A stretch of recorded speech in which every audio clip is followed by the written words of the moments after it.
Você está ouvindo CoBlueCast. Olá, sejam bem-vindos a mais um episódio do CoBlueCast, podcast da CoBlue sobre gestão e liderança. Meu nome é Gustavo Ramos, sou sócio e CRO da CoBlue e vou conduzir essa conversa com o Pedro Signorelli, fundador da Pragmática Gestão e também parceiro de longa data da CoBlue. Pedro possui 20 anos de experiência com gestão de projetos e desde 2015 vem se dedicando a modelos de gestão, inicialmente com KPIs e projetos e depois adicionando OKRs à sua experiência. De meados de 2017 até junho de 2019, foi Head de Gestão pela Nextel, onde realizou o maior case de implantação de OKRs registrados nas Américas, tendo capacitado cerca de 1.200 colaboradores em 2 semanas. A CoBlue participou desse projeto e ficamos muito felizes em ter contribuído com esse case. Ao fim de seu trabalho na Nextel, Pedro era responsável pelo modelo de gestão com OKRs que envolvia cerca de 1.700 colaboradores. Nesse episódio, ele vai falar um pouco sobre isso e nos contar os principais desafios e diferenças de implementar o OKR em uma empresa já estabelecida, como um colaborador, e agora na sua jornada de implementar OKRs como coach e trainer na sua própria consultoria. Pedro, primeiro, obrigado por ter aceito o nosso convite, para participar dessa conversa. Se você quiser complementar um pouco da apresentação, falar um pouco mais do seu trabalho, sua trajetória, para o pessoal te conhecer melhor aí, fica à vontade. Obrigado, Gustavo. Obrigado a CoBlue também. Não só por esse episódio aqui, desse podcast que a gente está gravando, mas também pelo trabalho que a gente já realizou nessa implementação. É uma oportunidade muito bacana de dividir um pouquinho mais dessa experiência que a gente teve lá na implementação e depois como foi esses 2 anos aí de gestão no modelo, né?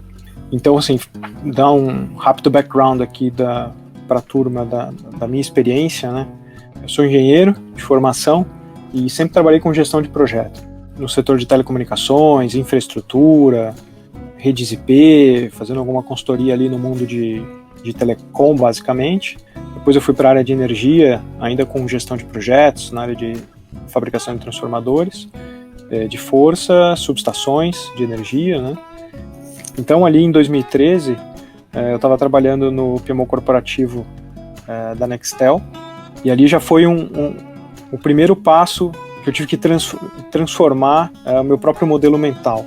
Eu sempre havia trabalhado com gestão de projetos em empresas que vendiam um projeto. Para mim foi um aprendizado muito grande trabalhar com gestão de projetos numa empresa onde a sua entrega, o valor que ela adicionava para os seus clientes não eram os projetos em si, né? Mas os projetos eram um meio de suportar melhorias na empresa, nos processos, né, de forma geral.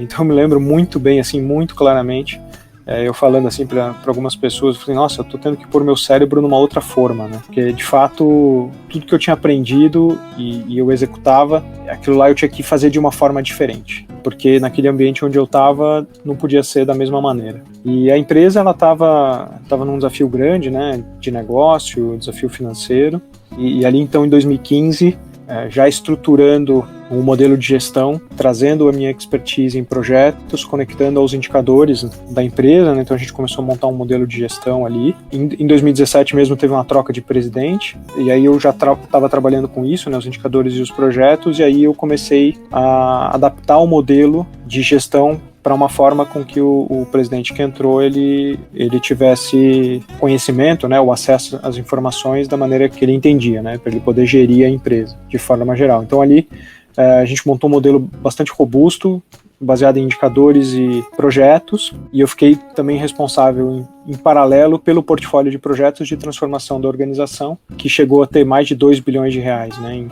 de impacto na organização. E ali em 2017, aí eu começo então esse último passo, né, da minha trajetória, é onde eu conecto os OKRs, que houve uma troca de presidência, né, ali de abril para maio de 2017, e recebo esse desafio de implementar os OKRs na Nextel. Então eu acrescentei a minha experiência em indicadores e projetos, a minha experiência com OKRs. Vocês bem colocaram como head de gestão até junho de 2019, então agora também junho de 2020 vai fazer um ano que eu decidi fazer essa mudança de carreira, né? E a gente fala um pouquinho mais sobre isso no decorrer do papo.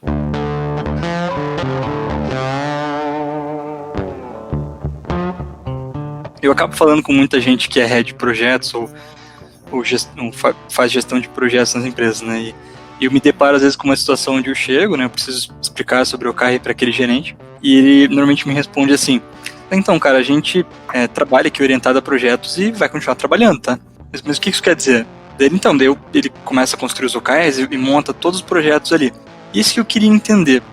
Vamos dizer que, cara, tu tá falando agora com o Pedro de antes, né? Entrou numa nova, agora tu tá tendo um cliente, tu encontrou um Pedro lá, que não passou pela transformação que tu passou, né? O cara totalmente orientado a projetos e tu precisa conseguir entregar valor para ele com o OKR como algo, talvez que vai, na verdade, ajudar ele ou ser complementar ao trabalho que ele já faz. Como que tu vende o OKR pro Pedro de antes, quando tu encontra ele numa empresa?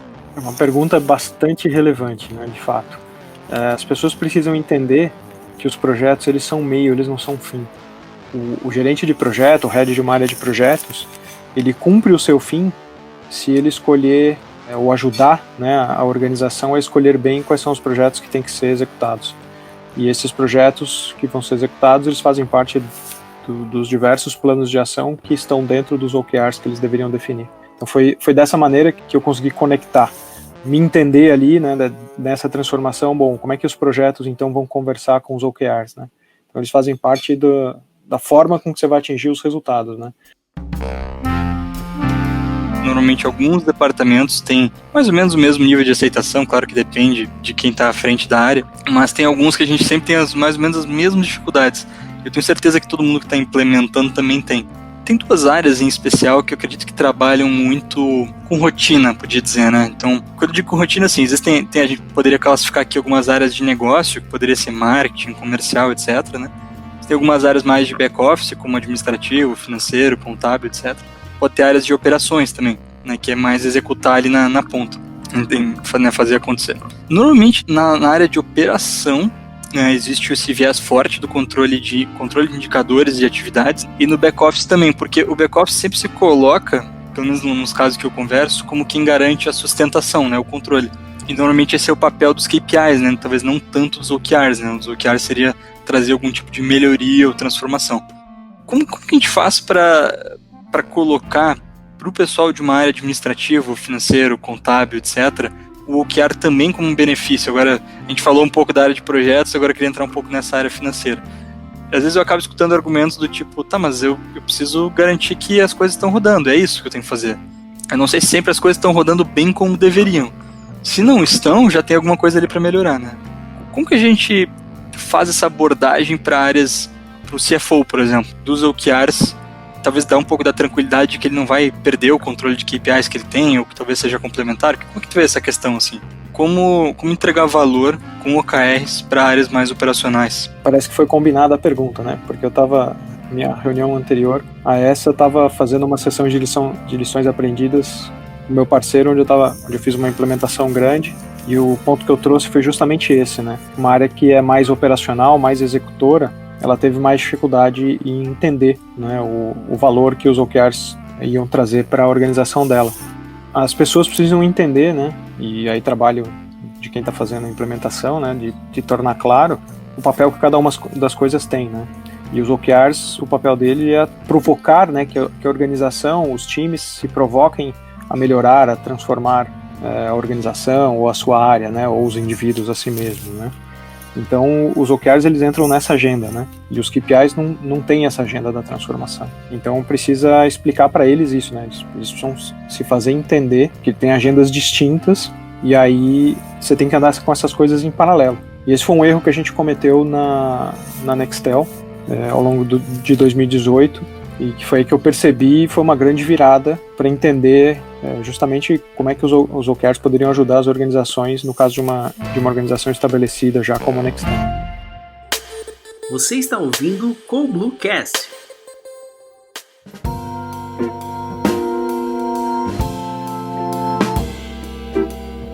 Pedro, você passou por duas realidades que eu considero bem interessantes quando falamos sobre a implantação de OKR, né? Primeiro, você estava dentro de uma empresa com um gerente de projetos e responsável por implementar o OKR nessa empresa.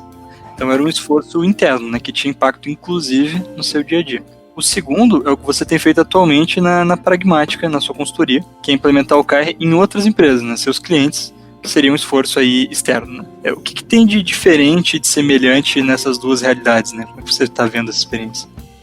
Acho que a semelhança é, quando você está dentro da organização, você tem dificuldade em enxergar as suas próprias limitações, quais são as transformações pelos quais você, o seu time e a organização precisam passar, e a forma com que você faz isso. Quando você está apoiando uma implementação, né, você é um agente externo nesse processo, você tem que ajudar as pessoas a conseguirem identificar essa limitação. Essa limitação, ela tende a atrapalhar o processo. Atrapalhar porque é simplesmente uma realidade, né, uma limitação que dificulta o processo de amadurecimento. E aí, então, o cara que está implementando, né, eu no caso, na Nextel, eu tive que identificar quais foram os fatores críticos de sucesso, né, que fizeram a implementação funcionar na Nextel, e depois tentar reproduzir isso com os meus clientes. Então, assim, olha, isso aqui são os elementos que, tendo presentes, aumenta a probabilidade de sucesso na implementação de um programa de adoção de OKRs, né? E aí o que eu fui percebendo, né, até pelo papel que eu exerci durante bastante tempo na Nextel como head de gestão, e a forma tão intensa que foi a implementação, né, não só falando da capacitação dos 1.200, né, que vocês nos apoiaram, né, mas depois, durante toda a gestão do modelo realmente, né, com os OKRs, eu entendi, assim, procurei entender muito bem as personas, né, que estavam envolvidas nesse processo, né, o que o CEO enxergava ou esperava dos OKRs, o que os demais líderes da organização enxergavam, o que os indivíduos enxergavam, e eu, como head de gestão, o que eu enxergava que os OKRs precisavam entregar. Então essas personas, né, eu era líder de um time, então como é que os OKRs me ajudavam a trabalhar com o meu time, eu como gestão, como é que eu ajudava a empresa a trabalhar, né? E o CEO, né, como é que ele conseguia fazer uso do modelo de gestão para fazer a organização trabalhar, né?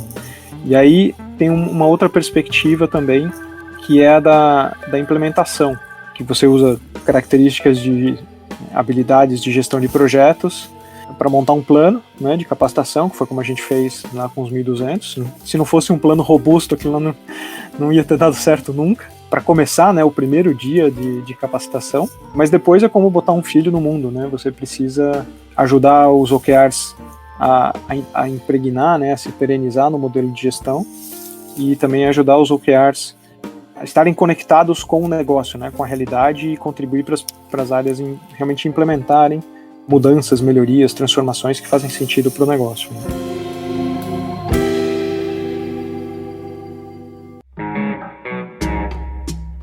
Eu acho que tem uma questão aí, até pegando o gancho do que você falou, né? Que quando você está dentro da empresa é mais difícil de entender. Quando você está dentro da empresa, você conhece bem as dores, mas por você não estar olhando de fora, você está olhando de um ponto de vista bem particular, que é o seu, né? Uhum. Quando você está implementando em outra empresa, você tem a visão do todo, mas você ainda não tem a clareza das dores, né? Porque tu não está vivendo aquilo. É isso. E aí tem o trabalho do consultor de mergulhar no cliente, né? Para, além de ver de fora, também entender as dores de cada stakeholder ali do projeto, vamos dizer assim. Exatamente. E convencê-los de que aquela realidade é limitante e que eles precisam mudar, né? Para eles poderem evoluir efetivamente, né? Tem um conceito que você já mencionou sobre implantação de OKR, que é a ideia de ciência e arte, onde o projeto de implementar o OKR é uma ciência, mas adaptar isso para as pessoas e o negócio é uma arte. Isso é muito interessante, né? Você podia explorar como você tem abordado isso de forma mais prática nas implantações, como você tem transmitido esse conceito para as empresas? A parte da ciência, né, é essa habilidade, até que eu comentei justamente no momento anterior ali, de você colocar em prática os teus conhecimentos de gestão de projetos, né? Você tem que fazer um plano adequado, comunicar as pessoas, para você partir com algo robusto que as pessoas vão... Todo mundo tem isso na agenda, tem que estar no dia tal, né? Fazer treinamento, no dia, 2 dias depois, fazer a construção, enfim. Então isso é uma ciência, né?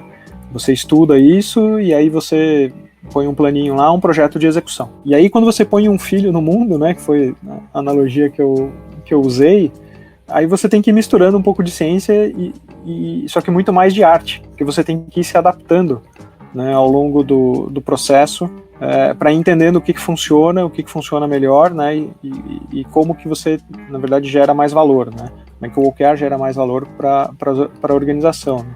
A ciência, a gente está no mundo ali meio entre o óbvio e o complicado, né? Se você tem um gerente de projeto que tem mais experiência, esse projeto de implementação ele é mais óbvio, e você tem um gerente de projeto com menos experiência, ele pode ser um pouco mais complicado, mas a partir do momento que você está gerindo um modelo de OKRs, um modelo de gestão baseado em OKRs, é um processo muito mais complexo, né? Porque você tem aí já o comportamento das pessoas, né? Você comentou mesmo, né, que algumas áreas aderem mais rápido, outras levam mais tempo.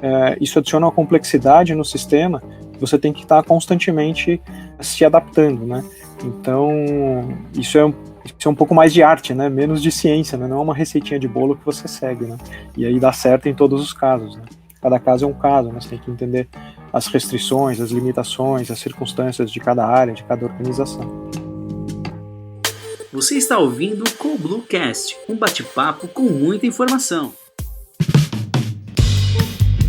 Acho que pelo que você falou agora já é até mais fácil de encaixar na próxima pergunta aqui, que na verdade é baseada em uma frase sua, né? Que diz o seguinte, né? Me fala a equação que eu tenho que resolver para dar certo, né? E eu respondo, justamente não é isso. Se você começar a dar resposta que as pessoas querem ouvir, você vai pegar o OKR e começar a utilizar no formato quadrado que as pessoas já têm, e não no formato redondo que é para ele ser utilizado, né?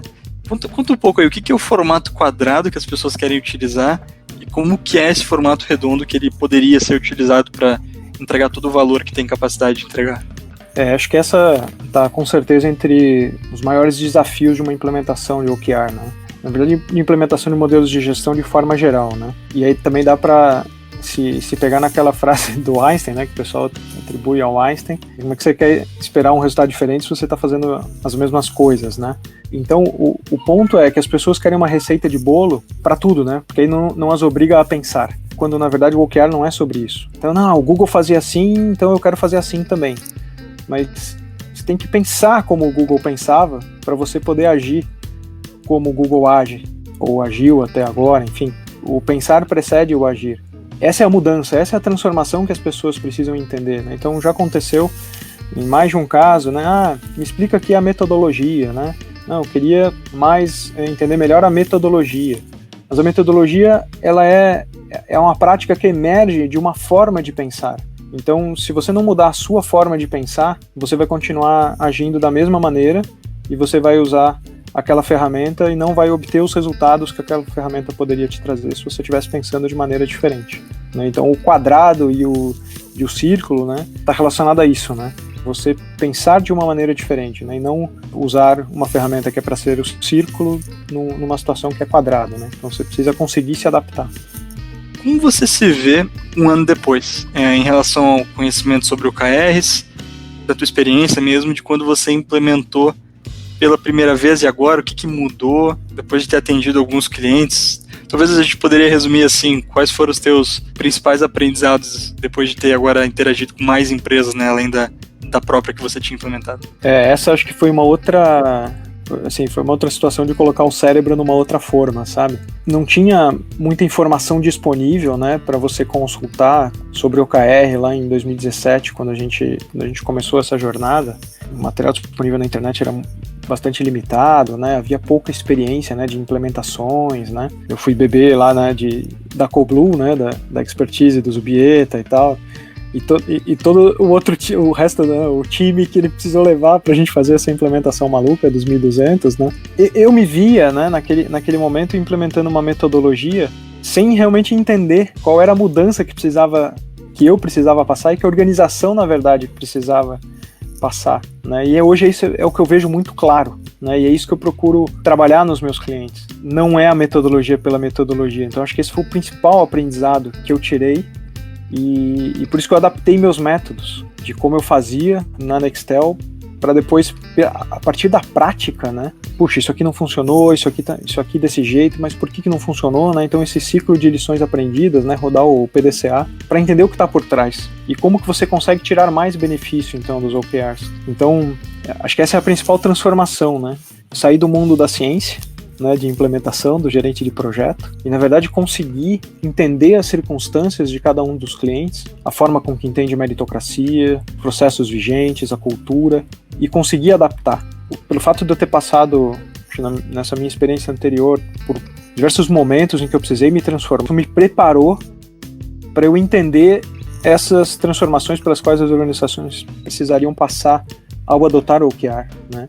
E qual era então o benefício, né, que efetivamente eles tirariam dali, né? Então, quando você faz um slide de, os benefícios do OKR são esses, né? Alinhamento, foco, engajamento. Bom, você está falando um pouco na teoria, né? Quando você está começando, né? Porque você leu isso em algum lugar, que alguém disse que era assim. Aí depois que você passou por várias implementações e viu o que funcionou, o que não funcionou, né? Aqueles fatores críticos de sucesso que estavam presentes ou que não estavam presentes. Falou assim, gente, isso aqui, alinhamento, você consegue assim, por causa disso, né? O engajamento, o foco. Então, essas acho que foram as principais mudanças, transformações, aprendizados que eu tive, né? E aí eu consigo, hoje, adaptar meu método para poder transmitir isso para os clientes e sair de uma jornada de simplesmente implementar uma metodologia, né? Escreve Meta Smart. As pessoas já escrevem Meta Smart, né? Então, você, eu já sei fazer isso é quadrado. Não, cara, isso é um círculo. É que ele está formatado de uma certa maneira, né? Mas não é só isso, né? Não é só a formatação, tem algo que precede, né? Que é a forma de pensar, né? A forma de agir.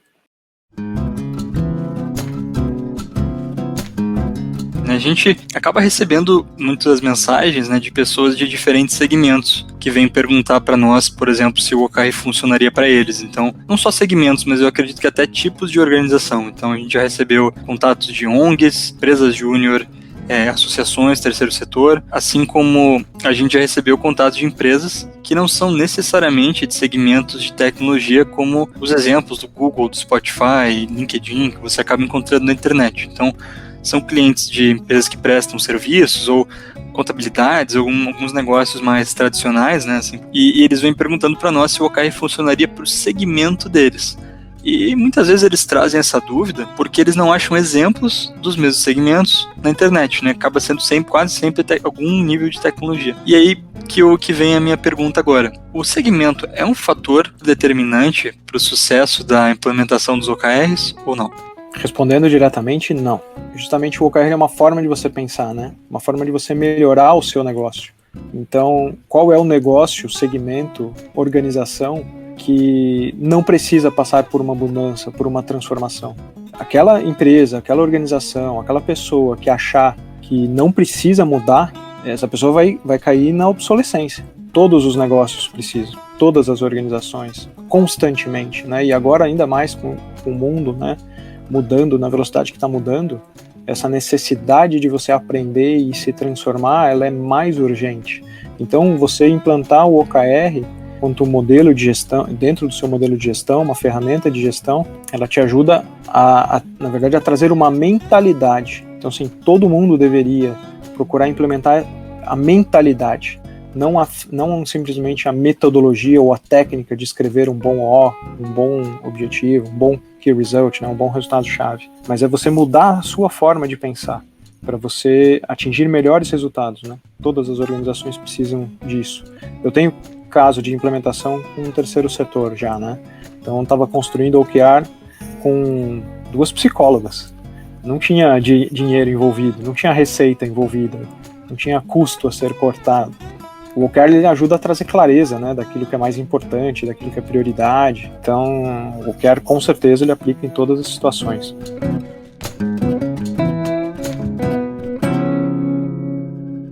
Pedro, muito obrigado pela conversa, sempre ótimo trocar ideias com você sobre o OKR. Para finalizar, pode deixar um recado final para o pessoal e onde eles podem te encontrar se quiserem continuar essa conversa com você. Obrigado, Gustavo, obrigado a CoBlue também. Muito legal sempre bater papo sobre OKRs com vocês. Podem me encontrar no LinkedIn, Pedro Signorelli, OKR. Tem um site, www.gestãopragmática.com.br. Estou sempre aberto para trocar ideias, conversar sobre isso. Bom, pessoal, é isso aí. Obrigado por terem ouvido mais o episódio de hoje e fiquem ligados para os próximos episódios. Valeu, um abraço. Você acabou de ouvir CoBlueCast. Acesse www.coblue.com.br.